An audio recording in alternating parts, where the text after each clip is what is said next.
SNS의 사용자 기능을 구현해 보도록 하겠습니다. 지난 강의에서 사용자 기능을 처음부터 끝까지 다 구현을 해봤었는데요. 이번에는 디바이즈라는 잼을 사용해서 지난번에 어렵게 구현했던 걸 굉장히 쉽게 처리를 해보도록 하겠습니다. 그리고 회원과 관련된 강력한 기능들을 제공하고 있기 때문에 많은 서비스의 디바이즈를 사용을 하고 있습니다. 일단 디바이즈 페이지부터 들어가 보겠습니다. 구글에 디바이즈라는 키워드로 검색을 하게 되면 가장 첫 번째 플라타포마텍 그리고 디바이즈라는 깃허브 페이지가 하나 있습니다. 여기 밑에 쭉 설명이 나와 있는데요. 우리가 봐야 될 건 이제 어떻게 시작하는지, 설치를 어떻게 하는지 그 명령어들을 봐야 되고요. 그 다음에 몇 가지 또 기능들, 뭐 챙겨야 될 것들 이런 걸 쭉 참고해 보면 됩니다. 그래서 처음에는 이것들이 전부 익숙하지 않을 텐데 저희가 강의 노트에 제공된 그 가이드에 따라오시면은 좀 더 쉽게 접근을 하실 수 있을 거고요. 그리고 서비스 만들면서 필요한 부분들 있을 때마다 이쪽 디바이스 위키나 이쪽에 있는 내용들을 살펴보시면 더 많은 정보를 얻을 수가 있습니다. 일단 디바이스 잼을 설치하려면 가장 먼저 이 SNS 폴더 속에 있는 잼 파일을 열어서 디바이스를 추가해 주겠습니다. 잼 디바이스라고 추가하면 끝나는데 지금 우리가 다루고 있는 건 레이저 5입니다. 그래서 레이저 5는 최근에 업데이트된 버전으로 설치를 해줘야 됩니다. 그냥 디바이스만 하게 되면 레이저 4에 맞는 버전이 설치되고요. 그래서 git 쓰고 github에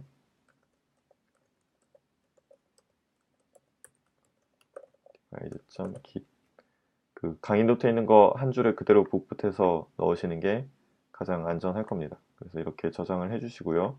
밑에 터미널에서 번들 인스톨을 해줍니다. 터미널 창이 뭐 서버 켜져 있어서 안 보이시면 여기 뉴 터미널 해서 그 워크스페이스로 있으면 cd SNS로 들어오신 다음에 이렇게 경로가 맞춰져 있는 상태에서 번들 인스톨을 해주시면 됩니다. 네, 번들 인스톨이 끝났으면 그 다음 raise g device install 명령어를 쳐주겠습니다. 이러면 디바이스와 관련된 각종 파일들이 설치됩니다. 그러면 몇 가지 안내도 주게 되는데요. 여기에 일단 보시면 뭐 액션 메일러 메일 세팅 관련한 안내가 있고 이건 나중에 다루겠습니다. 그리고 루트 경로를 지정해야 되는 명령어가 약간 다르긴 한데 우리는 이미 지정했으니까 지나가도 되고요. 그 다음에 회원과 관련된 뭐 로그인이 안 됩니다. 뭐 회원가입 하셔야 됩니다. 그런 안내 메시지를 띄울 수 있는 코드도 있습니다. 플래시 메시지라고 하죠. 그리고 레이즈지 디바이스 뷰즈를 하게 되면 뷰 파일을 커스터마이징 할 수 있다라는 걸 알려주고 있고요. 그러면 여기서 먼저 뷰 파일을 커스터마이징 할 수 있는 이 코드를 바로 나왔으니까 복사해서 실행을 해주겠습니다. 이렇게 되면 앱의 뷰 폴더에 디바이스 폴더가 하나 생겼고요. 그리고 각종 폴더가 여러 개 생겼는데 예를 들면 회원가입 페이지는 레지스트레이션의 new html.eib고요. 그 다음에 뭐 로그인 페이지는 세션의 new html.eib 이 정도가 커스터마이징 할 필요가 있을 거기 위치가 될 겁니다. 그 상태에서 뭐 또 컨퍼메이션 뭐 그 계정 확인 아니면 패스워드 찾기 이런 뷰들도 있습니다. 일단 확인만 해주시고요.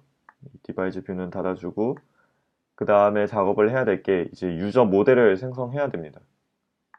지금 디바이스 컨트롤러만 세팅된 상태고 여기에 유저 모델을 생성해 주겠습니다. raise g device 그리고 유저 이걸 어드민 하게 되면 이제 뭐 관리자만 쓰는 이런 회원 관리 기능이다 라는 의미가 될 거고요. 유저로 하게 되면 우리는 그냥 일반 사용자의 접속을 받겠다. 그냥 우리가 이름을 정해주는 겁니다. 그래서 디바이스 유저라고 해서 생성을 해주면 레이즈지 모델 한 것처럼 마이그레이트 파일과 그리고 유저 모델 파일이 생기는데요. 대신 레이즈지 모델이 아니라 레이즈지 디바이스 유저라고 해서 좀 추가적으로 자동으로 코드를 짜준 게 있을 겁니다. 일단 들어가 보시면 db 폴더에 마이그레이트 폴더에 처음으로 생긴 디바이스 크리에이트 유저스 들어가 보시면 우리가 이제 작성하지 않았던 뭐 이메일과 암호화된 패스워드, 그리고 뭐 리셋 패스워드 토큰, 온갖 기능들이 이미 작성이 된 게 있습니다. 그럼 이쪽에서 이제 해줄 수 있는 게 커스텀 밸류를 추가해 줄 수 있습니다. 지금 기본이 이메일과 패스워드 입력받는 정도로 끝나는데요. 이쪽에다가 엔터를 쳐서 t.string 해서 네임을 받을 수가 있을 겁니다. 사용자 이름을 컬럼 하나 추가해 주는 거죠. 이렇게 기존 마이그레이트 파일에 직접 써주셔도 되고, 아니면 이쪽 돌아가서 그 마이그레이션 애드 해서 하는 방법도 있습니다. 그건 이미 데이터베이스가 준비되어 있을 때 그렇게 처리를 하는 거고요. 우리는 그냥 여기다가 네임 하나 추가를 해주겠습니다. 저장하고 마이그레이트 파일이 작성이 됐으면 rakedb migrate라는 명령어로 데이터베이스에 유저스 테이블을 생성해 주도록 하겠습니다.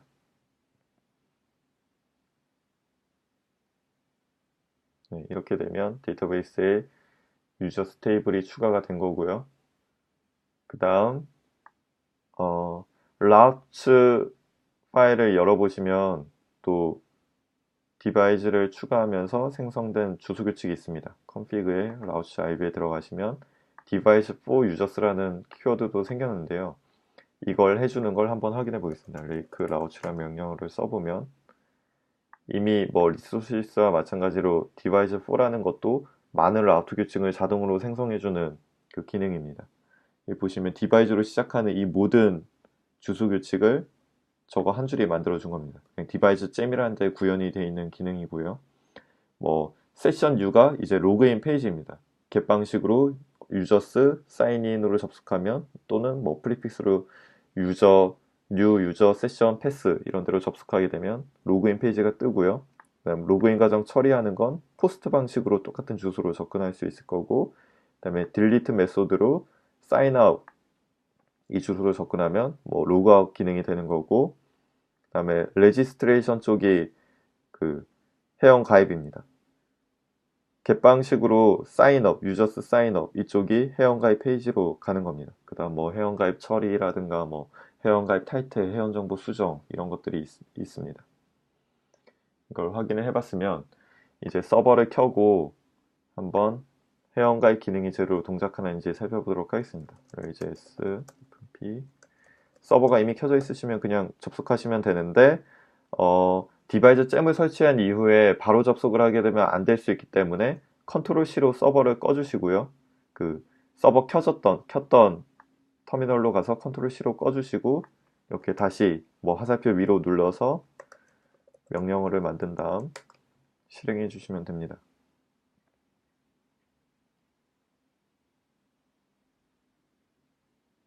서버가 켜졌으면 접속을 해보겠습니다. 아까 라우트 규칙에서 봤던 것처럼 users sign underscore up 하면 사인업 페이지가 뜬 겁니다. 그러면 여기에 이메일을 적어 보겠습니다. 패스워드도 적고요. 사인업 하게 되면 뭔가 로그인이 됐다라는 표시는 어디든 안 나오지만 일단 로그인이 된 겁니다.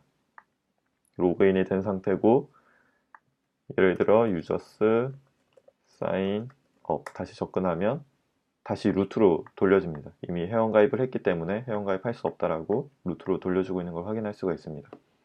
그럼 돌아가서 여기에 사인인과 사인업 링크들을 바꾸고, 또 로그인이 되면 사용자 이름도 출력을 해주고요. 그 다음에 그 로그아웃 버튼도 만들어 주도록 하겠습니다. 일단 가서 레이아웃 파일을 열어 보겠습니다. 뷰의 레이아웃에 어플리케이션 HTML/EIB로 가시면 사인인 이쪽에 users sign in 하시면 되고요. 그 다음에 users sign up으로 경로를 지정해 주시면 사인인과 사인업이 구현이 된 겁니다.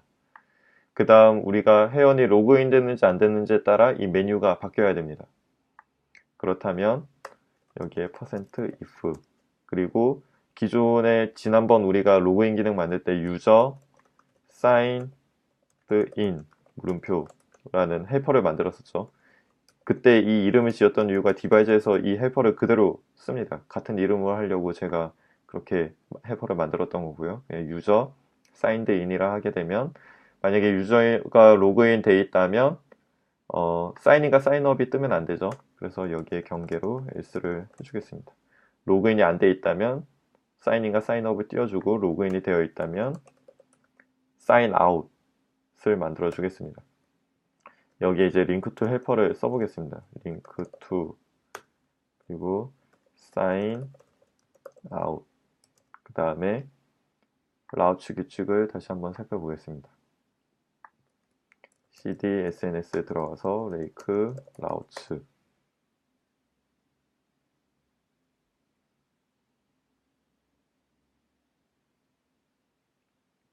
이쪽에 세션 디스트로이가 로그 아웃이고요. sign out이라는 주소인데 destroy user session이라고 쓰면 된다고 합니다. 그러면 destroy user session 그 다음에 메소드를 delete 방식으로 이 벌브라고 되어 있는 부분이 delete라고 되어 있으면 메소드 delete라는 방식으로 만들어 줍니다. 시간 되시는 분들은 이 밑에 있는 A 태그도 전부 링크 투 태그로 바꿔 보시기 바랍니다. 이렇게 저장을 하고요. 그 다음에 살펴보겠습니다. 새로 고침을 하게 되면 에러가 뜨고 있죠. 유저 세션까지만 썼는데 세션이 아니라 세션하고 이건 프리픽스였으니까 여기 패스라고 더 붙여줍니다. 다시 새로 고침을 하게 되면 사인아웃이 하나 생겼죠. 사인아웃 클릭하면 이제 사인인과 사인업으로 바뀝니다. 그러니까 로그인이 풀렸다는 의미죠. 사인인 해서 아까 가입했던 계정으로 로그인을 해보겠습니다. 로그인하면 다시 사인아웃이 됐죠. 그 다음에 아까 가입할 때 네임을 입력을 안 했었는데요. 네임이라고 컬럼에 추가를 했는데 그 네임 컬럼을 추가하는 작업을 해보도록 하겠습니다. 이 뷰스의 디바이스 폴더에 가셔서 레지스트레이션의 U에 가시면 회원가입 페이지가 그러니까 여기 보셨던 회원가입 페이지가 뜨는 걸 확인할 수 있습니다. 이쪽에 이메일과 패스워드 확인이 있는데요. 여기다가 네임 입력 값을 받아보도록 하겠습니다. 복사해서 이메일 필드 이걸 복사해서 패스워드 컨퍼메이션 밑에다가 붙여줘 보겠습니다. 복사해 넣어주시고 그 다음 여기 수정을 해주겠습니다. 이메일 대신 네임 그 다음 여기 대신 텍스트 필드로 바꾸요. 그 다음에 이메일을 네임으로 고쳐주고 오토포커스는 삭제를 해주겠습니다. 이 상태에서 새로 고침을 해주면 여기 네임 필드가 추가된 걸 확인하실 수가 있습니다. 그러면 이쪽에 이제 네임을 입력받을 수 있는데 여기서 회원가입을 하면 에러가 날 겁니다. 왜냐하면 네임이라는 어트리뷰트가 허용되지 않는다라는 에러가 생길 텐데요. 이걸 한번 해보겠습니다.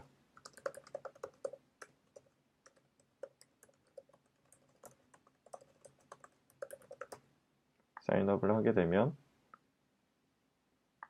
에러 없이 지나갔는데 이걸 데이터베이스에 확인을 해보시면 네임 값이 저장이 안 된 걸 확인할 수 있습니다. 레이즈 콘솔 들어가서 유저 라스트가 최근에 가입한 사용자 계정이겠죠.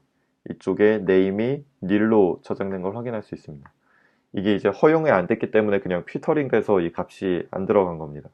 그래서 얘를 받아주려면 커스터마이징을 좀 해야 됩니다. 컨트롤러에 어플리케이션 컨트롤러로 들어가서 이제 네임을 입력받을 수 있도록 허용을 해주는 코드를 작성해야 됩니다. 이 디바이스 사이트에 다시 들어가서 쭉 내려보시다 보면 여기 strong parameters라는 섹션이 하나 있는데요. 이쪽에 보시면 디바이스 4로 업데이트 되면서 이게 좀 바뀌어서 이제 리드미에 명시를 해주게 됐습니다. 이 코드 밑에 보시면 어플리케이션 컨트롤러의 before 액션과 그리고 프로텍트된 이 함수가 하나 메소드가 작성된 게 있는데요. 얘를 이렇게 어플리케이션 컨트롤러 속의 내용을 복사해서 여기 붙여 넣겠습니다. protect from forgery 밑에 붙여 넣으면 before 액션이 붙고요. 다음에 사인업 할 때 유저네임 우리는 네임이라고 지정했으니까 네임으로 바꿔주겠습니다. 저장을 하고, 그리고 이 한 줄을 더 복사해서 엔터를 치고요. 붙여 넣겠습니다. 이쪽 사인업 대신 또 계정 수정할 때도 작동하도록 ICC 어카운트 업데이트 상황에서도 이 네임 값을 허용하도록 하겠습니다. 이 유저의 업데이트는 뷰에서 레지스트레이션의 에디트, 이게 유저 정보 업데이트하는 곳이고요. 여기에도 네임 필드가 추가가 안 됐기 때문에 U에 있는 이 네임 필드 복사해다가 여기도 넣어주겠습니다. 나중에 사용자 정보 수정하는 기능 구현할 때 이 네임도 수정이 가능해집니다. 이제 돌아와서 사인아웃을 해보겠습니다. 사인아웃 하기 전에 방금 전에 수정하는 기능도 추가를 했으니까 유저스 에딧 경로로 들어가시면 수정 페이지입니다. 그러면 이메일도 수정 가능하고 패스워드 이것도 수정 가능하고, 현재 패스워드는 입력해 주시면 되고요. 네임이 비어 있는 거 이걸 찰스라고 업데이트를 해주겠습니다. 커런트 패스워드가 틀렸다고 나오네요. 다시 해보겠습니다. 네, 수정이 됐는지 안 됐는지 확인해 보려면 콘솔에서 확인해 봐야 되겠죠. 다시 유저 레스트 찍어보면 네임에 찰스가 저장된 걸 확인할 수 있습니다. 이제 다시 가입하실 때 네임을 입력하면 닐이 입력되는 게 아니고 새로운 이름이 입력이 제대로 될 겁니다. 그러면 이 상태에서 다시 한번 뷰의 레이아웃에 이제 네임이 입력됐으니까 여기 li 태그 로그인 됐을 때 이름을 한번 출력을 해주겠습니다. %는 로그인된 사용자의 헬퍼는 지난번 직접 구현했을 때처럼 current user를 호출하면 됩니다. 이거는 로그인한 사용자의 그 객체 정보들이 쫙 불려져 오는 거고요. 여기에 네임을 출력해 주겠습니다. 그리고 새로 고침을 하게 되면 포스트 그리고 사용자 입력했던 찰스가 뜨고요. 로그아웃 할 수 있고, 다시 회원가입을 해보면 로그인을 해보면 찰스라고 떠야 되는데, 이거 재가입을 했었죠. 얘를 유저스 에딧, 제가 방금 이 플러리.net 그 cyc snu.ac.kr은 찰스라고 했는데 얘는 cicord로 입력을 해보겠습니다. 현재 비밀번호 입력해 주시고 업데이트하면 이렇게 네임이 추가되는 걸 확인할 수가 있습니다. 그리고 지금 로그인 페이지나 회원가입 페이지가 이렇게 좌우로 꽉 차는 게 예뻐 보이지 않을 수가 있습니다. 이거 같은 경우는 회원가입 페이지 이 전체를 div 클래스 컨테이너로 한번 감싸주시면 됩니다. 그리고 전체 블럭으로 해서 인덴트 한번 넣어주시고요. 새로 고침해 보시면 이렇게 뭔가 좌우에 컨테이너로 하나 쌓는다는 느낌이 있고요. 좌우 여백이 생겨서 좁을 때는 뭐 여백이 거의 없다시피 들어가게 될 거고, 넓을 때는 적절한 여백으로 만들어줍니다. 비율로 들어가는 거고요. 그 다음에 세션 U에도 똑같이 디비전 하나 감싸주면 좋습니다. 이 컨테이너라는 클래스도 이미 부트스트랩에도 존재를 하고요. 매테리얼라이저에도 이렇게 존재를 하는 겁니다. 닫는 태그 주시고 이렇게 만들어 주시면 로그인 페이지도 이렇게 딱 갖춰서 나오고요. 그 다음 시간 되시는 분은 에디트 페이지, 지금 에디트 페이지는 로그인 안 됐으니까 접근이 안 되겠죠. 로그인 한 이후에 에딧에 가게 되면 지금 못생겼는데 얘도 한번 고쳐줘 보기 바랍니다. 네, 이렇게 회원가입 기능 구현이 끝났습니다. 디바이스를 사용하면 훨씬 편하게 그 회원가입, 로그인, 그리고 수정, 그리고 회원 탈퇴가 쉽게 구현 가능하고요. 그리고 활성화는 안 했지만 이메일로 컨퍼메이션 받은 회원만 로그인 될 수 있는 그런 기능도 쉽게 구현할 수가 있습니다. 그 부분들은 나중에 스크린 캐스트로 제공을 해드리겠습니다.